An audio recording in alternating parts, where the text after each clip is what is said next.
Hey, movie tie-in games were running absolutely rampant back in the era of a PS2, OG Xbox, and GameCube. A handful of these games were even some of the best to ever do it, like The Lord of the Rings The Two Towers, The Lord of the Rings The Return of the King, and The Lord of the Rings Space Edition. In recent years, the few games that are based on movies have either taken more of an online multiplayer approach, are made for mobile gaming, or they are Jumanji. Sure, obviously Jumanji Welcome to the Jungle is the funniest movie of all time when The Rock makes that face. Oh, there he goes again. However, the game sucks. And speaking of sucks games, I'm trying to find the suckiest game of a 6th generation tie-in movie games. So come this way with me. Oh god. Chorless Angels. I can't really say much about the movie because I've never seen it, but I have heard there's people in it, it features a storyline, and it's not as good as the old-time classic Adam Sandler movie Jack and Jill.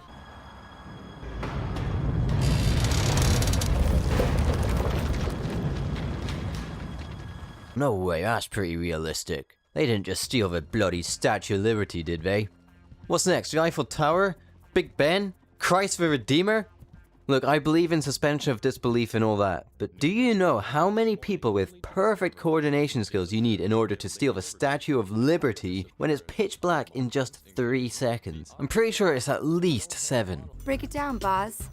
How do we get aboard? In order to approach it without drawing too much attention, you girls will sign up for the Miss Bikini contest on the beach. Okay, nice one. So that intro gave us a good excuse to already show our 3 protagonists in their bikinis. This game is very 2000s, but I guess you can't go wrong with Cameron Diaz in a bikini. No! Never show me this again. You can go wrong. You can go so very, very wrong. Was she made in a lab? What was that? The block button in this game is probably the most valuable block button there ever is. The reason why is because it spares us from hearing fighting endless waves of enemies in just a bikini isn't as funny as it sounds on paper. Actually, it's straight up horrifying. It makes me really uncomfortable. I don't know if that's the game's fault or if it's just because I'm a massive gentleman, so Drew, Cameron, and Lucy, I know you're all huddled around a screen watching this video. Just keep doing what you're doing, girls. You know, girl power, yeah. And also give me a call sometime. Just don't do it from your smelly butt crack phone. I don't really want to talk on the other end of a phone that smells like that. At least on this game, it seems that they actually got some of the movie cast to reprise their roles, which can only mean good things. I'm off to the boat. I'll swing by and get you, Alex. Well, that was predictable, but I lied. I'm not sure whether it's due to budget or time constraints, but there's no way that they didn't just use the first take for every line in the game. Dylan, immediate boarding. Hell, I'm not even sure that's Drew Barrymore. That might just be Drew Barry Manilow. As you can see, the game is a beat 'em up, and the biggest shortcoming that the gameplay has is how slow everything feels, and also the moves are just a little bit shit. Don't worry, it's almost over. This is the last thing I want to show you. Yeah, okay. I think I'm falling in love. No. I definitely am. Oh wow, you as well? Oh, I don't know who's better. I just can't decide who's got the better moves. So what do I think could improve this game? Just this. 24/7. More fluid, quicker movements would be cool. Honestly, I think this game was just always destined to be bad. I don't think it can really be fixed in any way, and yet, there can still be worse. Someone told Charlie his game's gone on fucking too long, man. Stop, Trula! This game has gone on long enough. Shit. Bad Boys.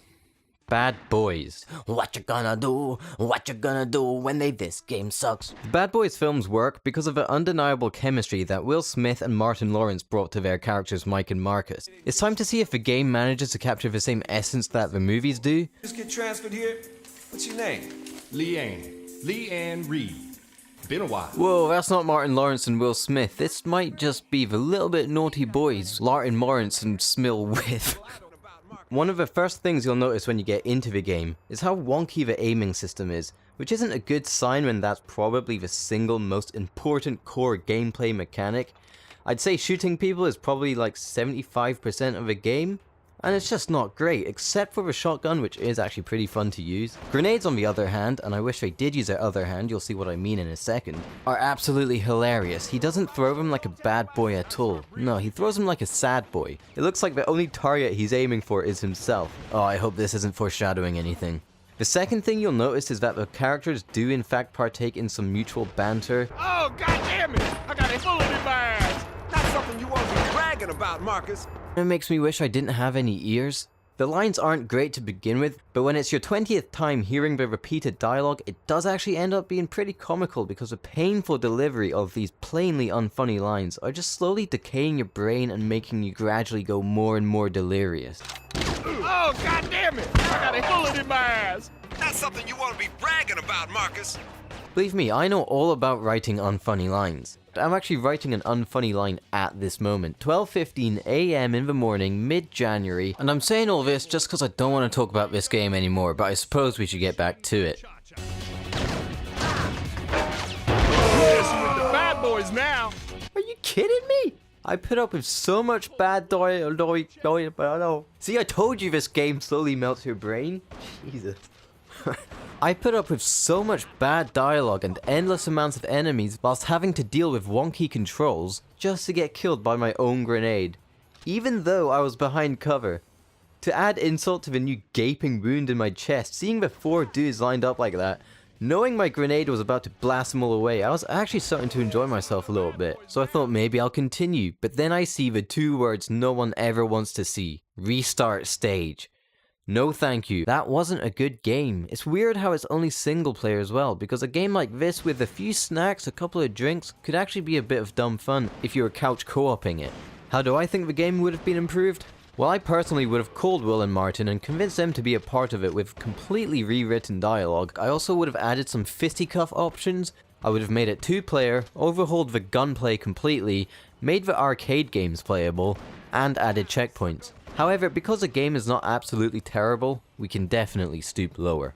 Home Alone? Oh no, Kevin, he's home by himself. Oh, but he's just a child. Well, let's kill him. When you're talking about family movies, it doesn't get more classic than Home Alone.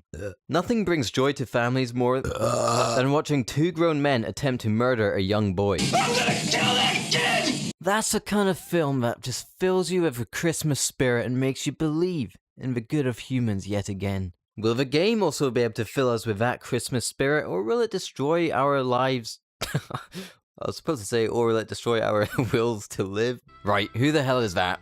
That's not Kevin. Why is Ben Schwartz here? And if I were Joe Pesci, I would sue for that defamation of character. For some reason, we can actually pick out of 4 different characters in this game. So I guess that really was Kevin on the loading screen. Honestly, I don't really remember the part in the movie where he permanently gets a bowl stuck onto his head. I definitely don't remember the part where he has this twin sister. Also, are Carl and Carly his siblings as well? Because if so, Kate McAllister has a couple of things she needs to explain. One of the things that she could explain to us is where is Christmas? Because I'm not seeing it. Unless this game is set in the future when there's no more snow and ice because the planet is dying. Which honestly, when games like this exist, I don't think that's such a bad thing. Look, on paper, the main premise of this game sounds like it could be a lot of fun if it was done right. There's burglars around trying to catch you, and you're supposed to use traps to slow them down whilst you go around locking all your doors and windows. The movie is basically the kids' version of Die Hard. This game could have been like the kids' version of Nazi zombies. Unfortunately, this is how it plays. Yeah, so I have a question. Can you really call it a trap when you're throwing an iron at someone's skull? Or is that just called assault? The whole time I was playing this, I was actually on the robber's side because this kid is an actual grade A psycho. I noticed that one of the so-called traps is a tarantula, which is pretty cool. The tarantula is more of a sneaky trap where you place it on the ground, mainly waiting for the robbers to come to you so they can see it, get a little bit of a fright and run off in the other direction. Which is pretty funny, and you can share a laugh or two with Kevin there. Well wait, now hang on a second here, Kevin. Kevin, what are you doing? Stop! Kevin, that's fucking murder! You little freak. No wonder you get left behind. To lock your doors and windows, you have to find the tools around the level and then spend an eternity waiting for this bar to fill up. I don't really understand why we're doing this when there's a grand total of 0 robbers out there because they're all already in here. It's just what a stupid... After you've managed to lock them all in, you have to kill them slowly by throwing stuff at their heads. Maybe that is why we lock the doors. Kevin just doesn't want to give any of them a chance to escape. I'm not locked in here with you. You're locked in here with me. It's a brilliant premise, it's just terrible execution, so what would I have done to change it? Imagine, if you will, we got rid of this camera angle, moved it in behind us, or maybe even like a first person angle. We place ourselves inside an actual house, you know, one that has a roof. The robbers appear in waves to try and break in the house. Between each wave, we get a certain time limit and budget to set different traps. Similar traps to the ones that he uses in the movie, and after time is up, we just watch a chaos unfold as they try to come through the front door or the windows, and we just see them get their feet torn to shreds from broken baubles, or, you know, their scalp is burning off from a homemade flamethrower. You know, just the stuff that's in the family fun-filled movies. I'd say we've got like a 5 out of 10 game right there, which is 5 times better than the score I would give the game as it is. But it is genuinely one of the worst games I've ever played. It's not even funny. And yet, somehow, it's not even the worst game in this video. So here we go. So unfortunately, but also fortunately, the video captures for Beverly Hills Cop actually fucked up. Sorry, I can't show anything. Just note, Beverly Hills Cop is at number 1. It was awful. Some of the stuff I had written for it was some of the most funny, entertaining, and thought-provoking stuff that could be written in this day and age, but people just aren't going to hear it now. Fuck this channel, I'm sorry again. I think one of the biggest differences between games like Return of the King, King Kong, Revenge of the Sith, and Madagascar is that these games are all fun in their own right. If you strip away everything that makes them a movie tie-in game, yeah, they wouldn't be as good because you can't play as Aragorn or the giraffe, Melman's Hayonnaise, but they'd still be fun, coherent games. With those, you could see the passion was there to make an actual good game. They didn't just want to take your money, they wanted to deliver a similar experience to the movies. Back then, movies were more mainstream and popular than video games, so it's almost like these games were looking up at their big brothers or sisters and wanting to live up to those same standards. On the bright side, I think we have played the worst movie tie-in game, maybe of all time, but definitely of that generation. All I can hope for now is that I didn't play any of these games long enough for it to do any irreversible damage. What was I gonna say? Bye.